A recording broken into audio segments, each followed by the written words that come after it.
పెద్దలకు అందరికీ నమస్కారం. ఫస్ట్ టైం నేను పొలిటికల్ రావడము, కొంచెం నా లైఫ్లో ఫస్ట్ టైం రావడం. నేను రావడం కారణం ఏంటంటే ఊళ్ళో చాలా ప్రాబ్లమ్స్ చూసినాకనే నేను పొలిటికల్ వచ్చిన.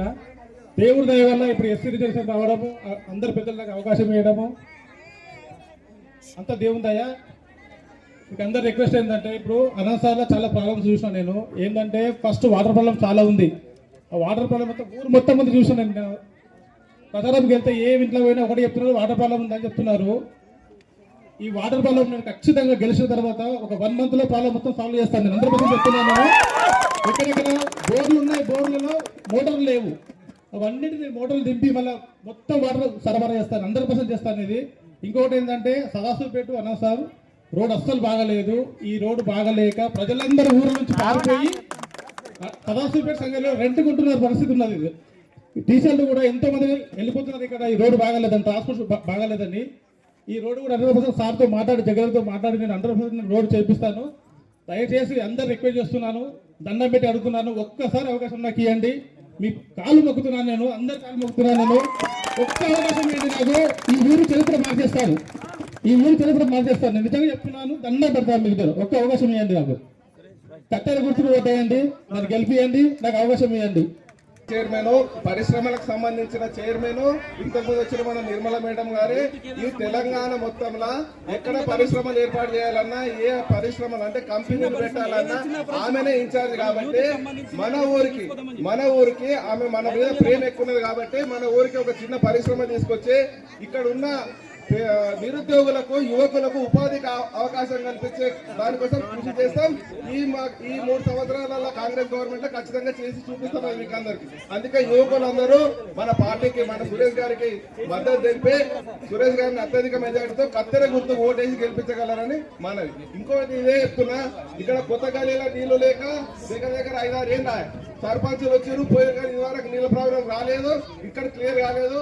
ఖచ్చితంగా గెలిచిన 2 నెలల కొత్త గల్లీలో 24 గంటల నీళ్ళు ఇస్తాం. నేను ఇస్తున్న ఆ నీళ్ళకి. నా మీద ఒక చిన్న రిమార్క్ ఏంటంటే, వీళ్ళు ఏం చేశారంటే ప్రచారంలో సురేష్ అన్న వ్యక్తి అనంతసాగర్ లో ఉండడు, హైదరాబాద్ లో ఎక్కడో ఉంటాడు అని ఇదే పుకార్లు చెప్తున్నారు. నేను బరాబర్ ఇల్లు కట్టుకున్నాను, G+1 ఇల్లు కట్టుకున్నాను. ఇక్కడే ఉంటాను, ఇక్కడే సేవ చేస్తాను. 5 సంవత్సరాలు ఈ ఊరు చరిత్ర మార్చేస్తాను. ఇది మాత్రం గుర్తుపెట్టుకుని అందరూ దయచేసి ఓటేయండి. నాకు కట్టెల గుర్తు ఓటేయండి. 3 ఏళ్ళు మన కాంగ్రెస్ గవర్నమెంట్ ఉంది కాబట్టి ఏ పార్టీకి ఓటేసినా అది చెత్తలో వేసినట్లే మనం భావించాలి. మనం తప్పనిసరిగా ఈ అభ్యర్థిని గెలిపించినట్లయితే కాంగ్రెస్ పార్టీ సపోర్ట్ ఉంటుంది. మనకు రేషన్ కార్డులు కానివ్వండి, పెన్షన్లు కానివ్వండి, ఇందిరమ్మ ఇండ్లు కానివ్వండి, ఇంకా మీకు ఏ లోటుపాట్లున్నా మండల స్థాయిలో అయ్యేటటువంటి అన్ని పనులు కూడా మన విద్యావంతుడు సురేష్ ఉన్నాడు. కాబట్టి తప్పనిసరిగా మీ పనులన్నీ కూడా కత్తెర గుర్తుకే, కత్తెర గుర్తుకే vote for, vote for. Thank you. మరి ప్రసంగాన్ని ఆలకించి మన అభ్యర్థిని, కత్తెర గుర్తు అభ్యర్థిని ఘనమైన మెజార్టీతో గెలిపించాలని మనవి చేసుకుంటూ మేడం గారు మాట్లాడతారు. గ్రామ పంచాయతీ ఎలక్షన్లు ఉన్నాయి కాబట్టి రావడం జరిగింది. ఇక్కడ ఉన్న గ్రామ పెద్దలందరికీ, మరి మన సంగారెడ్డి కాన్స్టిట్యున్సీలో అనంతసాగర్ లో కాంగ్రెస్ పార్టీ బలపరిచిన వ్యక్తి సురేష్. మరి గుర్తు కత్తెర గుర్తు. రాత్రికి వచ్చిన వస్తారు, రాత్రి ఎవరు వస్తారు?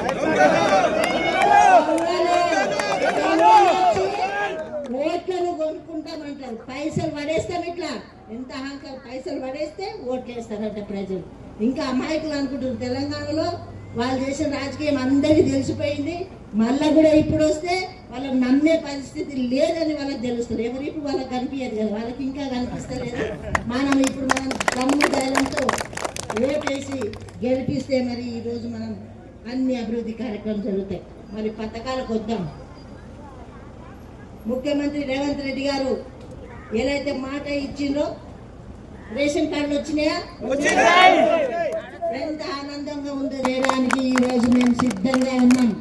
మీరు చేయాల్సింది ఒక్కటే. ఏం చేయాలి? మీరు కత్తెర గుర్తుకు ఓటేయాలి.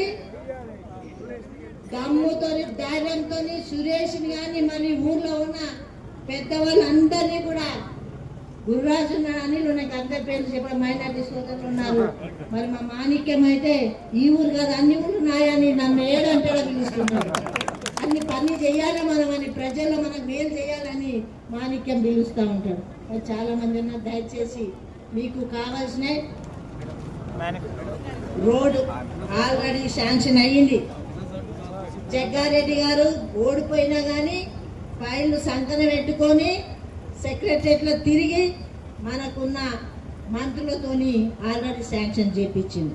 ఒకవేళ వేరే పార్టీని గెలిపించిందనుకోండి, ఎలక్షన్ అయిపోగానే సర్పంచులు మన పెద్ద నాయకులు అందరూ కూడా మీ ముందుండి ఆ రోడ్డు వేపిస్తారు. ఏం బాధ లేదు, మంచిగా అయిపోతుంది రోడ్డు బ్రహ్మాండంగా.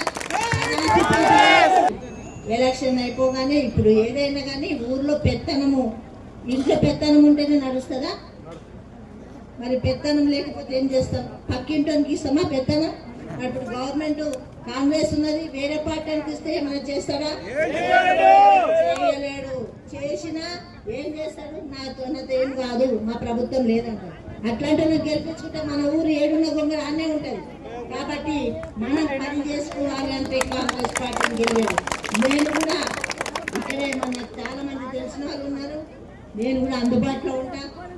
మరి గతంలో నాకు తెలిసి జగ్గారెడ్డి గారు ఎమ్మెల్యే కాకముందు ఈ మండలంలో నీళ్ళ ప్రాబ్లం ఉంటుండే, ఉద్యోగాలు లేకుండే. కొండాపూర్ మండలం అంటే అది అసలు ఆ జనాలు పట్టించుకున్న నాదుడే లేదు.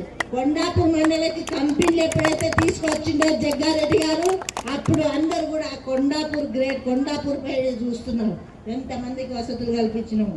మరి రోడ్లు వేపించిన ఇప్పుడు కూడా మీకు అనుకూలంగానే రోడ్లు వేపిస్తాం, అన్ని కూడా చేస్తాం.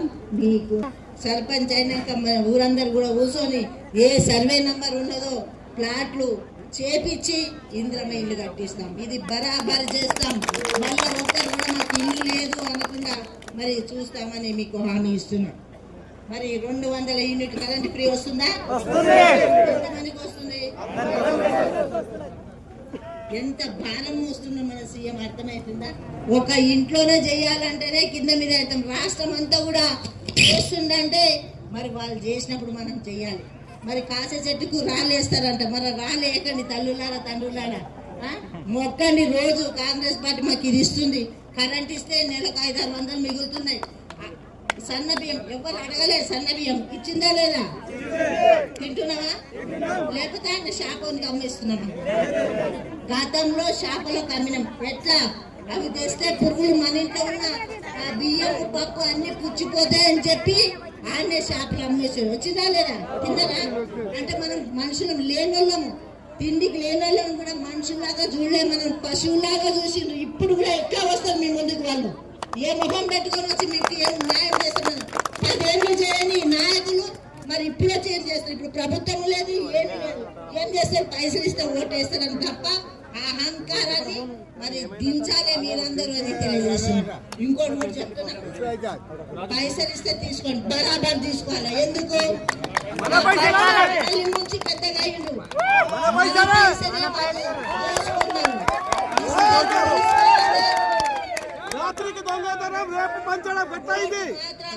కత్తెర గుర్తుకెయ్యాలి. దోసుకున్నారు, ఊరు కాదు రాష్ట్రమే దోసుకున్నారు. గల్లీ నుంచి కూడా పెద్దగా లీడర్ల వరకు కూడా దోసుకునే పనే కానీ చేసే పని ఒక్కరోజు ఆలోచి ఇట్లా వచ్చి మీకు ఏమన్నది ఏమైనా చెయ్యాలని అడిగినరా? ఈరోజు అడక్క ముందే ఇచ్చిన మాట ప్రకారమే పార్టీ చేస్తుంది. మరి మహిళలకు, నా తల్లులకు బస్సు ఫ్రీ ఇచ్చినాం, పోతున్నారు వస్తున్నారు, ఏదున్నా కానీ సంతోషంగా వస్తున్నారు. అదే ఇప్పుడు ఎక్కడికైనా పోవాలంటే తమ్ముడా ఇయ్యు, మొగడా ఇయ్యు, అవ్వ అత్త ఇయ్య అని అడిగేవాళ్ళు. ఇప్పుడు అడుగుతున్నదా? అడగదు. దాని జాగా భరోసా ఇచ్చి మాకు రేవంత్ రెడ్డి అని పోతున్నాం. దయచేసి రుణమాఫీ ఇచ్చింది, రైతు భరోసా ఇచ్చింది, ఇంకా కూడా ఏదైనా ఉంటే కూడా చేయడానికి సిద్ధంగా ఉంది.